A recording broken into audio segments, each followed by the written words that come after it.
Hey everybody, this is Rydo and we are playing the EVGA version of Loom. We're almost there, almost to the end, wrapping it up here. Definitely better story so far. Here we can see the blood that was censored, definitely in two different places. And so, he's not dead yet, or he wasn't in the talkie version. We'll see what happens now. Like gold mold. That's a gold mold. You're hurt. Good mold. Ah, Weaver boy, returned. You at least have escaped the attention of the dead ones. So somebody was hurt or killed in each of the holes. I don't understand. You're the keepers of the great scythe. Why didn't you use it? See, and this is still the first mention of the great scythe. We never doubted that the scythe could save us, even as the dead would have fallen in the wake of its wrath. So this cutscene started a lot quicker than it did, but at least such merciless evil would make us as cowardly as they. We wish not to become like our enemy. Then why did you make it in the first place? And so we stayed our hand. We knew the price. Can I do anything? Remember us, my young friend. Tell the world we fought with courage and chose death with clarity. I get it. The culture is about clarity and clear thinking. Above all else, clarity. Well, if you were clear, why did you make this massive scythe weapon that just ended up in the enemy's hands? And he disappears. And so you can't heal him. I can't go this way, the exit's blocked. Interesting. And what's weird is this, everything is warped. And see, it definitely feels like there should have been a lot more story to that than there was. I don't know what happened there.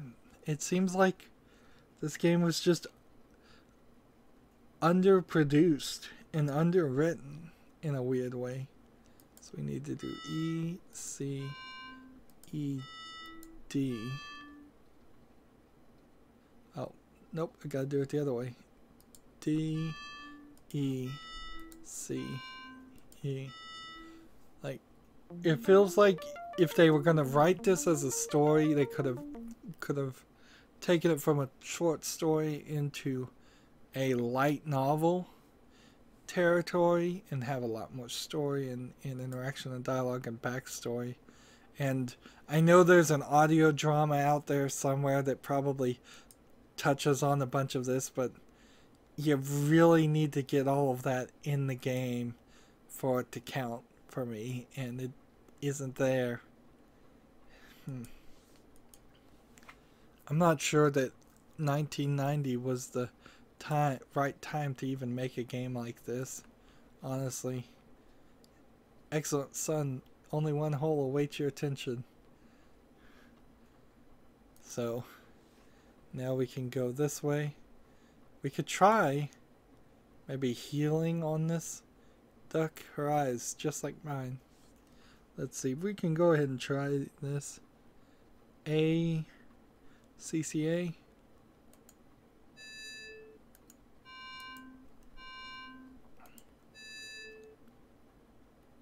I guess that's not the right one, so it must be AGGA. No, I think it's CAAC.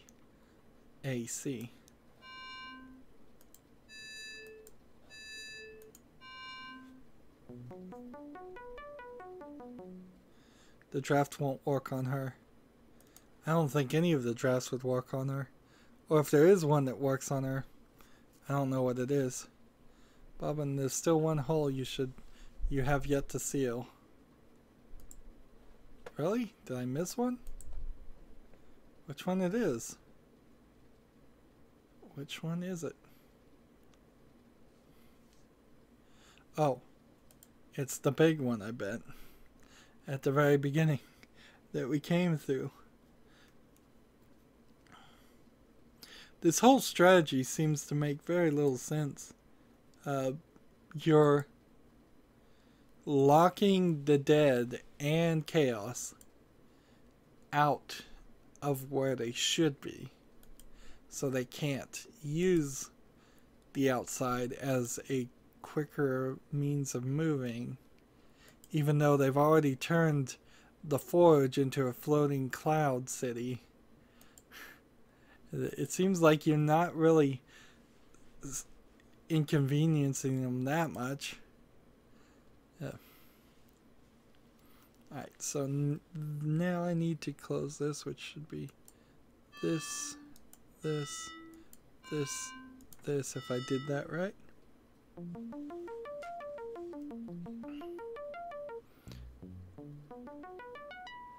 And see, with that, I now have last hole. Now I can go after Hetchel.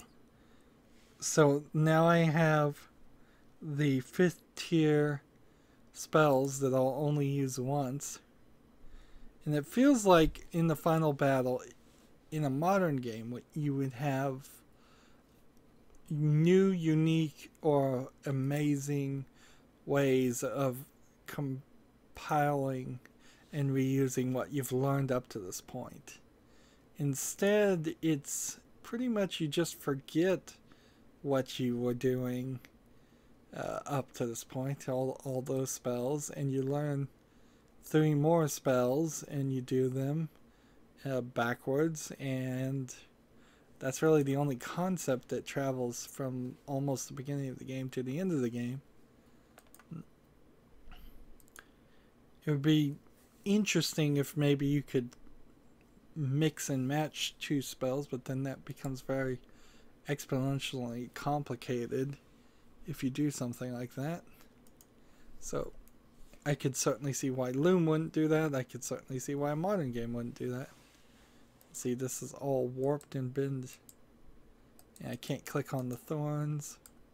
Can't read the graves. It's an interesting concept for such an old game to kind of imply that what you're seeing on the screen is just woven. What's interesting, I guess, is Double Fine did make a game that was called, it was kickstarted as the Double Fine Adventure game, or Double Fine Adventure, but it was called Broken Age when it came out, and I've covered that. And in Broken Age, you do spend a decent amount of time with woven things, and they don't do anything as interesting as this story does with weaving. That may be the only 2 games that has any significant element surrounding weaving, though. Weaving in general is kind of boring.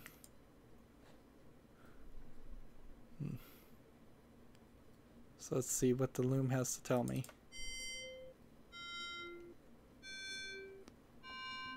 I still can't play those. Those are the same 4 threads the swan spun on the elders. They're still echoing in the Loom. So my mother played those spells, played that spell to turn the elders into swans. Bobbin, get your distaff ready. Mother Hetchel. There's not a moment to lose. You must unmake the Loom now, Bobbin, before the dead ones take control. How? I don't know what draft to spin. It's just as well, young weaver. Birds and children have no business wielding such power. But back to some music. I guess he could be male, but he looks female to me. My informants told me of all the weavers had fled. I see they were mistaken. Destiny has been kind, my young friend. You will live to pass on your guilt's secret to others more worthy of the knowledge. In return, you will be allowed to serve my new empire as advisor. Naturally, I expect your full cooperation in this historic exchange of goodwill. This is anything less will risk harming our relationships. He says that with a smirk. Don't listen to him, Bobbin. The threads turn to make the loom are. Silence.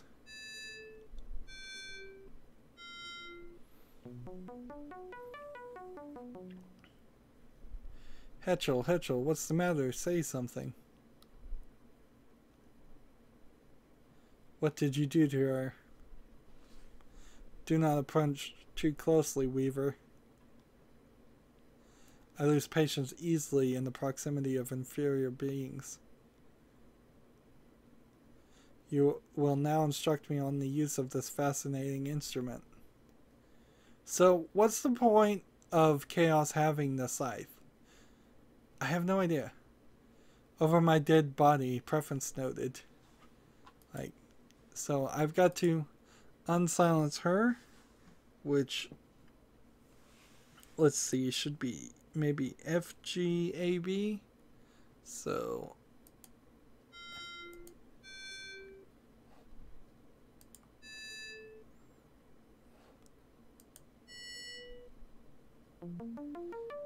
got it on the first try. Thank goodness I can talk again. And now we get some different music. Unmake the loom, Bobbin, quickly. I can't distract this creature much longer. I need the threads, Mother Hetchel. Tell me what for to use.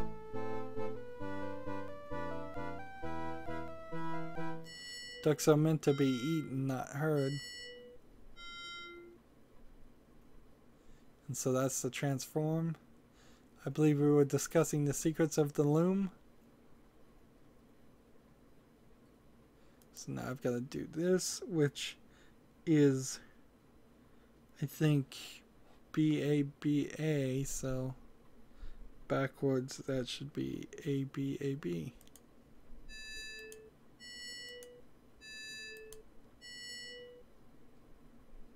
Nope, that wasn't it. Okay, so maybe it was BFBF.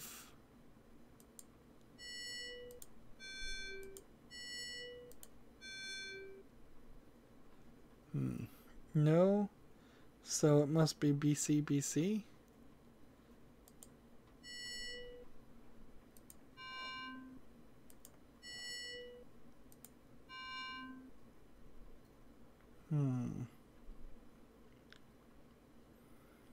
Let's see.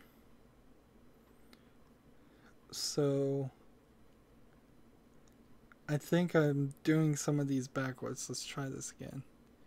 Oh, no, it's BFBF, so click here, and then click here, then click here, and then click here. I had the same trouble the first time I played. Begone from this chamber, evil one. The loom shall never be yours. This boy holds the power to destroy it. I do? Shh. Close your eyes now, little Bobbin, but keep your ears open.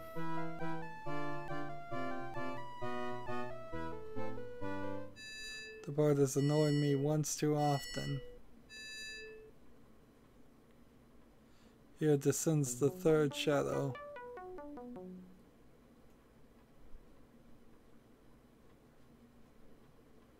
So much for a distraction. So let's go grab the black feather. Hetchel's feather, it's still here. So it is, young weaver. I shall keep it as a souvenir of our encounter.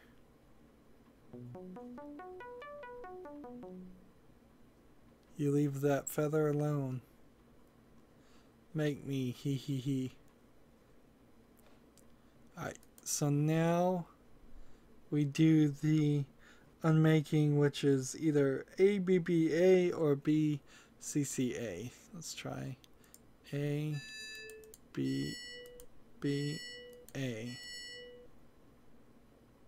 That's not it, so it's gotta be B, C, C, A.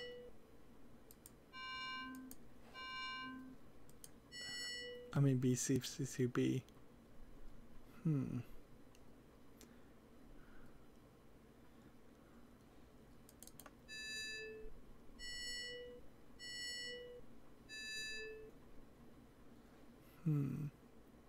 What did I do wrong here? B, C, C, B.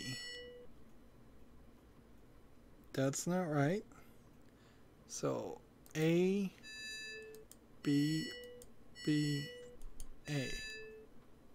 There it works, finally. And it triggers another song. And then better cutscene.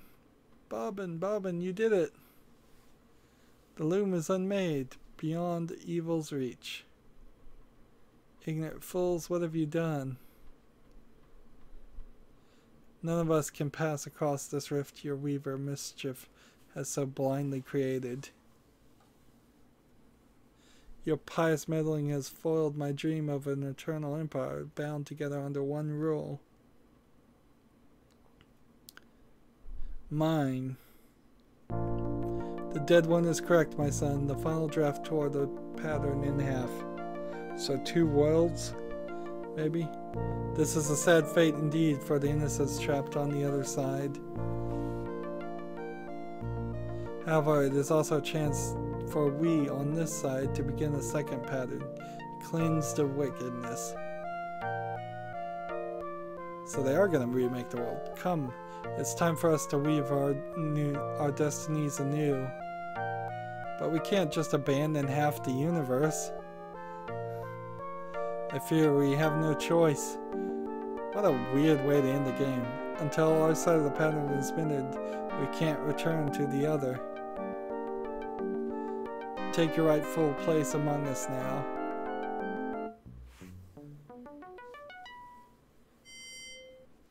And so I get the final thing. And what's funny is I guess I can't transcend her. This would be an interesting attempt. Let's see what happens if we transcend the dead one. C sharp, F, G, C.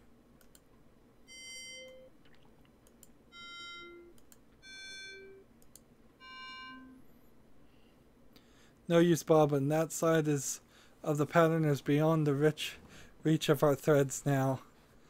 Alright. Leaving so soon, Weaver boy? And so she throws that towards me, and it just kind of goes off in nowhere. And so I suppose the point here is that this side still is impenetrable. It's still cut in half. So the dead one is stuck. And so I just transcend. This almost feels like a German point-and-click adventure game from Daedalic, where they're just incapable of writing happy endings. This is a pretty not happy ending. So let's transcend, see if anything new happens compared to the talkie version.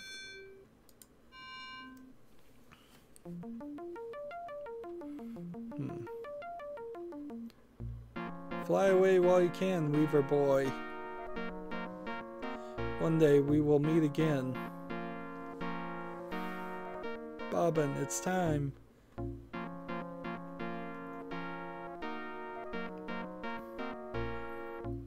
They fly and they tear the universe or a part of it with them. And how they're gonna weave anything with the loom, I don't know. With the loom broken. Here we can see the shepherds were saved. And I guess maybe this would have been different if I hadn't brought them alive. Same's true here. So you could have potentially gotten different endings if you'd left some people dead. Although it doesn't really matter because they still are effectively doomed, since chaos is left on their side of the universe. Or at least it seems that way.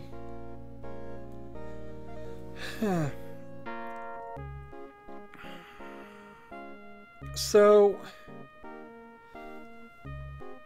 having just played in one day almost 5 hours of Loom, playing the talkie version with 256 graphics, and then playing the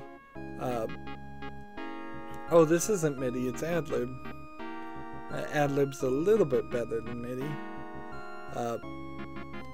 And then having played the talkie CD-ROM version with the dialogue drastically changed, and then playing the original version with better dialogue and the close-ups, but then considerably worse graphics because it's EGA graphics with only 16 colors. I mean, I can't help but be disappointed no matter what I chose. Loom is really a game that should only be played once. It should probably just be played on practice mode, easy mode. Playing it on hardcore mode's not incredibly difficult, but it does, at least for me, require either writing down the notes or just having a website open that tells you what the solutions are so you can guess. There's several elements in this game that are little Easter eggs and changes to it. So special thanks to George Lucas here, of course. He gets special thanks because it was his studio, Lucasfilm Games.